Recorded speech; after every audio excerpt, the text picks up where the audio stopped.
अस्सलामुअलैकुम व्यूवर्स, आज हम लाए हैं तीन मरले के 2 सेट। आज हम इसका विज़िट करवाते हैं। ये देख सकते हैं, ये 20 फुट मेन इसकी स्ट्रीट है और गैस यहाँ पे मौजूद है इस गली के अंदर। और जैसे हम इस घर के अंदर इंटर होते हैं, ये इसका कारपोच, काफ़ी बड़ा कारपोच है। साथ ही ये वाटर टैंक और इसके साथ एक ये रूम है।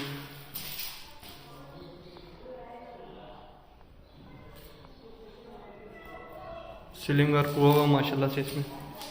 और जैसे ही हम सामने देखते हैं, बिल्कुल ये इसका किचन है और ये ऊपर इसकी स्टेयर जानी, ऊपर की जानी। और सीलिंग वर्क चेक करें, इसमें सीलिंग वगैरह हुई है।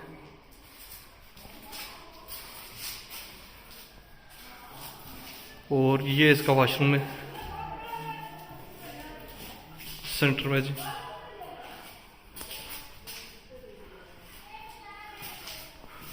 और इसके साथ एक रूम ये।